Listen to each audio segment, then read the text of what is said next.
सहारा लो। एक सज्जन थे दयाशंकर, बड़े संकट आ रहे थे, तो मैंने उनसे कहा कि महामृत्युंजय का जप कर लिया करो, नहा लिया करो, नहा करके महामृत्युंजय का जप करके जाया करो। तो वो जाने लगे। तो थोड़े दिनों तक उन्होंने बात अच्छी तरीके से मान ली। एक दिन क्या हुआ कि वो जा रहे, महामृत्युंजय का जप करके गए, मंत्र 1 2 बार 5 बार जो भी लिया हो। सामने से ट्रक आ रहा था। वो खुद कह रहे थे कि जब मैंने सामने देखा तो ट्रक खड़ा हो गया था। ये होती है श्रद्धा, लेकिन ये हमेशा नहीं रहेगी।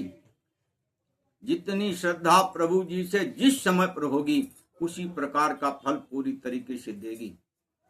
ये समझ रहे हो, द्रौपदी के लिए भगवान ने साड़ी बन गए थे। जब उनका चित्त परमात्मा में समा चुका था तब हुआ था। और वही द्रौपदी जी जब ये वन यात्रा में घूम रहे थे, उस समय जयद्रथ द्रौपदी जी का हरण करके ले गया था। तब अर्जुन ने छुटाया था जाकर के। ये चित्त समाहित जब तक ईश्वर में नहीं होगा, तब तक कार्य पूरी तरीके से नहीं सफल होता है। चित्त समाहित के लिए हमें कुछ भी करने की जरूरत नहीं है। हमारी श्रद्धा, हमारा विश्वास प्रभु जी के प्रति हमारा बढ़े, धीरे धीरे बढ़े। अब वो संतों के चरणों से बढ़ता है।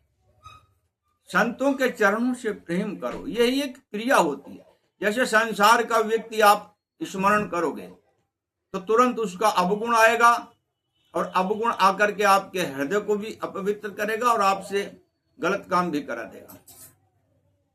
लेकिन अगर वही व्यक्ति संत के रूप में आपके स्मरण में आते हैं, तो वो दान भी कराएंगे, सेवा भी कराएंगे, और उनका कोई वचन याद आ जाएगा तो प्रभु जी से प्रेम भी करा देगा। यही स्मरण में ही संत का आना पूरी तरीके से कार्य सफल करा देता है। तो ये हमको जो चीज मिली हुई है, मन मिला हुआ है, मन में भगवान का स्मरण रखो। यही दूषित मन, यही मन पवित्र हो जाता है, और पवित्र ही नहीं, ये विशुद्ध मन हो जाता है।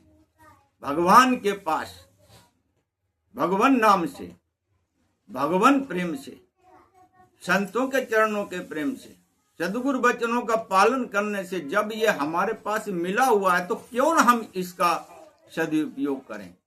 मन का ये बुद्धि हमको जो मिली हुई है, ये बुद्धि हम संसार में क्यों ज्यादा कुशेड़ें। जितनी जरूरत है उतना कर लो। जैसे काम से संबंधित है, उपकार से संबंधित है, सेवा से संबंधित है, कर लो उतना उपयोग। लेकिन जब खामखा की बातें संसार में जब घुसेड़ो जाके, उस समय अपने ईश्वर का स्मरण करने का अभ्यास करो। बस इतना काम करना, सब कुछ सही होने लगेगा, सब कुछ सही हो जाएगा। जिस चीज का त्याग करना है हमको, उसका त्याग करो। अब जो लोग संसार में ही रचे पचे रहेंगे, आध्यात्मिक ज्ञान कहां से मिलेगा? क्योंकि आध्यात्मिक ज्ञान तो संतों के पास है, शास्त्रों पुराणों में है, तत्वदर्शी महापुरुषों में, सत्संग में है। जब इनको हम ग्रहण करेंगे तभी तो मिलेगा हमें। जब तक हम ग्रहण ही नहीं करेंगे और हम संसार में रचे पचे रहेंगे, तो समझ लेना हम कुछ नहीं पा पाएंगे। जैसे आए थे हम वैसे ही जाएंगे। दुखी रूप में आए थे और दुख रूप में ही हम जाएंगे। हमको सब कुछ मिला हुआ है। भगवान हमारे रोम रोम में है, ईश्वर हमारे सर्वत्र विराजमान है। लेकिन यह सिद्ध जब ही होगा जब हम भगवान नाम का सहारा लें, सत्संग का सहारा लें, और अपने जीवन में निश्चय करें कि जो समय हमने अपने प्रभु जी के लिए निकाला है, वो समय हम अपने प्रभु जी को जरूर देंगे। ये 2-3 चीजें 24 घंटे के अंदर एक तो समय जरूर निकालो। देखो, हमारा आप लोगों से ये निवेदन है, एक समय जो अपनी सुविधा से हो, क्योंकि हर समय परमात्मा का ही होता है। जो समय हमारे लिए ऐसा हो कि जिसमें हम अपने प्रभु जी का स्मरण भी कर सकें और संसार के कार्य भी हम अपने अच्छे से करते रहें। एक समय जरूर निकालो प्रभु जी के लिए। मनुष्य शरीर मिला है, प्रभु जी कहते हैं कि इसको मनुष्य का शरीर मिला है, यह भले ही संसार में विचरण करता रहा हो, लेकिन कुछ समय तो हमारे लिए इसने दिया है, इसलिए यह हमारा है। भगवान इतने से ही प्रसन्न हो जाते हैं और प्रसन्न होकर के रास्ता खोल देते हैं। सतगुरु भी तत्वदर्शी महापुरुष मिल जाएंगे जो संसार में बड़ी मुश्किल से मिलते हैं। अब सदगुरु कैसे होते हैं जानते हो? सदगुरु कैसे? भगवान की कृपा से समझना चाहिए। कई महापुरुष ऐसे होते हैं, तत्वदर्शी महापुरुष होते हैं, उनके पास जाओ, तुम चाहे हजारों रुपए लेके जाओ, चाहे कोई फल फ्रूट मिठाई लेके जाओ, चाहे कपड़े लेके जाओ, जैसे ही तुम जाओगे वो सीधे कहेंगे ओ बदतमीज भाग यहां से। हृदय से नहीं कहते हैं। क्यों कहते हैं? कि संसार उनके पीछे पड़ जाएगा, इसलिए इस संसार से दूर रहो, अपने प्रभु जी से संबंध बना के रखो। एक महापुरुष ऐसे होते हैं और एक महापुरुष ऐसे होते हैं जो आप कुछ भी लेके गए हो सब कुछ ग्रहण करते हैं, अपने आप को फिर भी ईश्वर से सदा जोड़ के रखते हैं और आपका कल्याण करने के लिए आप संसार मांगोगे वो संसार देंगे, आप आध्यात्मिक मांगोगे आध्यात्मिक देंगे, आप ईश्वर के चरणों का प्रेम मांगोगे वो प्रेम देंगे आपको। ऐसे भी महापुरुष हैं। लेकिन हमें प्रभु जी जो भी दे दें सदगुरु रूप में, वो हमें स्वीकार करना चाहिए, उनके वचनों को पालन करना चाहिए और ईश्वर से सदा जुड़ना चाहिए। क्योंकि गुरु बिनु भवनिधि तरइन कोई, जो बिरंच शंकर सम होई। सदगुरु के चरणों के बगैर ब्रह्मा और शिव जी के समान भी कोई तपस्वी ज्ञानी हो जाए, लेकिन इस भव सागर से नहीं पार हो पाएगा। क्योंकि इसीलिए भगवान राम ने भी सदगुरु बनाए, भगवान कृष्ण ने भी, जब जो भी आते हैं, चाहे कपिल मुनि हो चाहे कोई भी हो, जब भी भगवान ने अवतार इस संसार में जब भी वो आए तो सदगुरु रूप में जाने का मतलब यही है कि एक मार्गदर्शन है, उस मार्गदर्शन पर इस जीव को सदा चलते रहना चाहिए। तो एक तो ये है, कभी ये मत सोचो कि नहीं मिलेंगे, मिलने की कमी नहीं होती है। एक से एक परमात्मा से निवेदन करो, ढूंढने की जरूरत नहीं, अपने प्रभु जी से मंदिर में निवेदन करो, हे परम पिता परमेश्वर हमको मार्गदर्शक दो। और दूसरा, भगवान नाम का सहारा लो, कथा का सहारा लो, श्रवण करो, कथा कीर्तन करो, भजन करो, जैसे भी हो अपने ईश्वर से जुड़ो। और ये भी मत समझना अच्छे से पीछे हमसे गलती हुई है, हम प्रभु जी के पास कैसे जाएं, ये भी मत समझना। पीछे चाहे इस जीव ने कुछ भी किया हो, अरे इतने बड़े अत्याचारी पापाचारी रावण जैसे को भी भगवान ने अपना धाम दिया था। विचार करो, उनसे ज्यादा करुणा वाला, उनसे ज्यादा उदार कौन हो सकता है? पापी से पापी व्यक्ति को भी उन्होंने अपना धाम दिया। तो पीछे की हिस्ट्री में मत जाओ, पीछे विचार भी मत करो कि हमसे अच्छे हुए हैं या खराब हुए हैं, पीछे जो बीत गया उसका क्या करना। लेकिन वर्तमान संभालो, वर्तमान में वाणी अच्छे से अच्छे बोलो, हितकर बोलो, सभी के उदार लिए, सभी के लिए कल्याणकारी हो, मन के अंदर विचार सभी के लिए अच्छे आए, बुद्धि में चिंतन अच्छे से करो, अच्छे विचारों में रहो, भगवान का चिंतन करो, हाथों और पैरों से अच्छे अच्छे कर्मों को करो। इतना करना ही होगा और ऐसा करने से हमारा सब कुछ सही हो जाएगा। वर्तमान अगर हमने संभाल लिया तो किसी चीज की कोई कमी नहीं रहेगी, ये खूब समझ लेना। तो 3 चीजें होती हैं, संसार में रहो लेकिन संसार में संसार के होके न रहो, अपने प्रभु जी के ही होके रहो, उनके नाम स्मरण निरंतर करते रहो, उनका स्मरण करते रहो। अब देखिए नामदेव जी का आप समझेंगे कि जब उनको सदगुरुदेव भगवान मिल गए, उनके चरणों पे विश्वास हो गया, तो जब भगवान उनको मूर्ति में भगवान नहीं दिखते थे, ये नामदेव जी की स्थिति थी।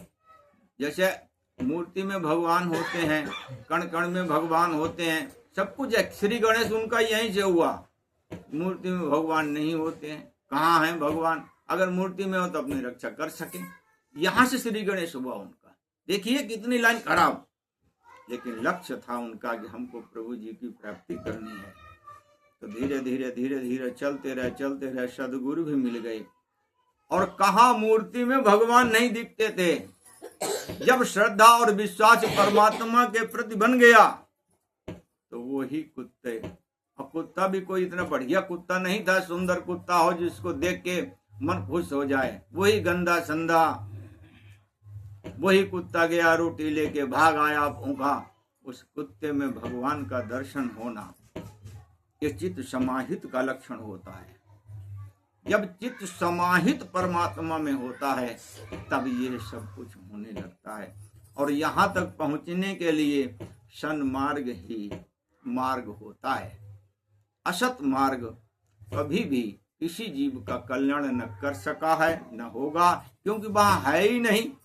जहां अंधकार है, जहां कुछ दिखता ही नहीं है, न संसार दिखेगा, न कर्म दिखेगा, न जीव दिखेगा, न ब्रह्म दिखेगा, वहां क्या कर सकते? वहां कुछ नहीं हो सकता है। इसलिए असत मार्ग का त्याग करो और सत मार्ग को ग्रहण करो। सत मार्ग में जितना चल जाओगे, जितना तप कर जाओगे, जितनी साधना कर जाओगे, इसी संसार में सभी कार्यों को करते हुए उतना ही फल की प्राप्ति हो जाएगी और होती रहेगी। ये भी मत समझना कि करोगे थोड़ा मिल जाएगा ज्यादा, ऐसा नहीं होता है। चाहे पाप कर्म हो, जितना करोगे उसका फल उतना मिलेगा। शुभ कर्म का भी वही है, जितना करोगे उतना मिलेगा। और साधना का भी वही है, जितना करोगे उतना प्राप्त होते चले जाएगा। लेकिन यह है कि चित्त समाहित के लिए कोई विशेष कुछ करना नहीं पड़ता है। वो प्रभु कृपा, सद्गुरु कृपा से कभी भी और कहीं भी और कैसे भी हो सकती है। ये संकट में और जल्दी हो सकती है। प्रभु जी की कृपा हो, आपत्ति विपत्ति आई है और उस समय पर प्रभु जी के चरणों से असीम प्रेम हो जाए और हो गया तो प्रभु दर्शन भी हो सकता है। दुख में सुमिरन सब करें, सुख में करें न कोई। ये भी बात मत समझना साधना में। दुख में भी परमात्मा के होके रहो, सुख में भी परमात्मा के होके रहो, साधना बढ़ती चली जाएगी। सुख में कभी भी अपने प्रभु जी का त्याग मत करो। अभी हमारे से ऐसे जुड़े हैं लोग, इस प्रार्थना सभा से जुड़े हैं। वो कहते हैं प्रार्थना सभा की मुझे सेवा बताओ। क्यों कहते हैं? उनके अंदर श्रद्धा भावना है।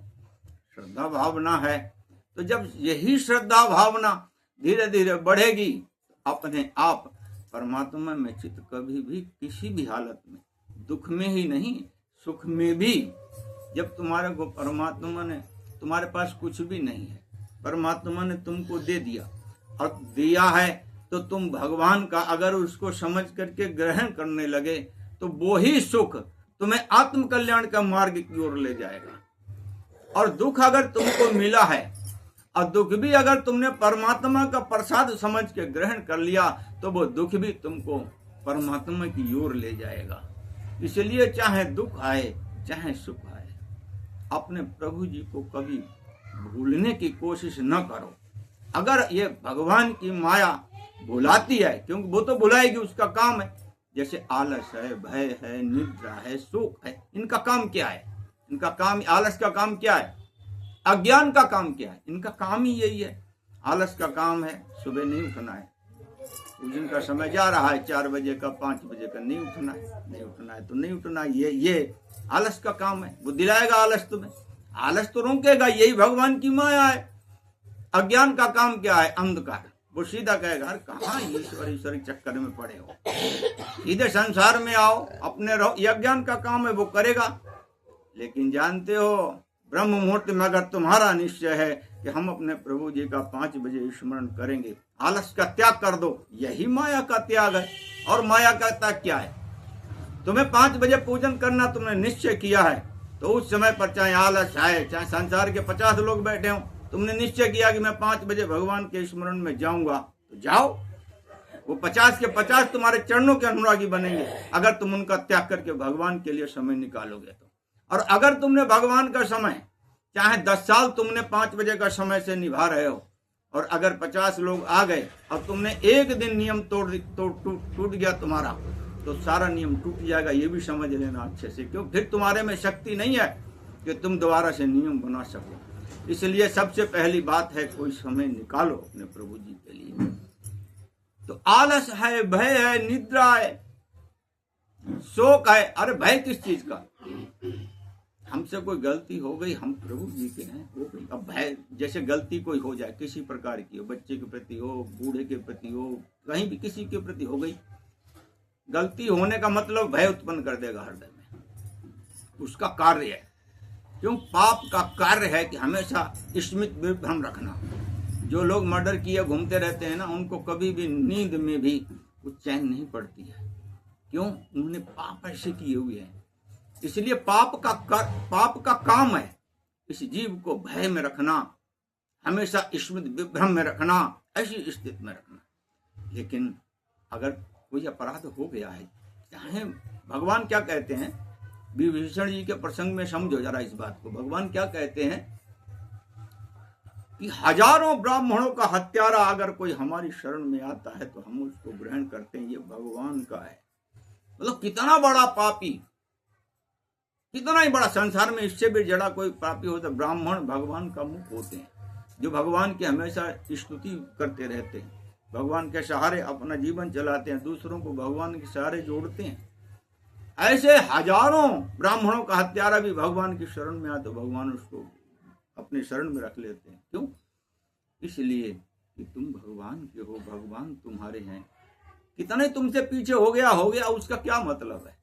अब तो हम अपने प्रभु जी के हैं, और प्रभु जी का नाम तुम लेने लगोगे, भय, शोक, निद्रा सब वो खत्म करके अपने चरणों में स्थान देंगे। बोलिए सच्चिदानंद भगवान की जय। श्री राम जय राम, जय जय राम, श्री राम जय राम, जय जय राम, श्री राम जय राम, जय जय राम, श्री राम जय राम, जय जय राम, श्री राम जय राम, जय जय राम, श्री राम जय राम, जय जय राम। बोलिए सच्चिदानंद भगवान की जय। हे सनातन ब्रह्म जग के आप ही आधार हैं, हे सनातन ब्रह्म जग के आप ही आधार हैं। धाम है विश्राम के भावी सुधारन हार हैं, धाम है विश्राम के भावी सुधारन हार हैं। आप ही हरिहर शिवा शिव, आप ही करतार हैं, आप ही हरिहर शिवा शिव, आप ही करतार हैं। आप ही गणपति दिवाकर, रामचंद्र महान हैं, आप ही गणपति दिवाकर, रामचंद्र महान हैं। सर्व दुख हरता नियंता, शक्ति दाता आप हैं, सर्व दुख हरता नियंता,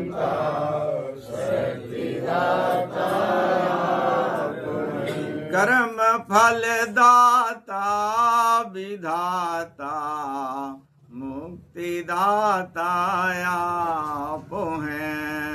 कर्म फल दाता विधाता मुक्तिदाता आप हैं। कर कृपा अब है दया में चित समाहित कीजिए।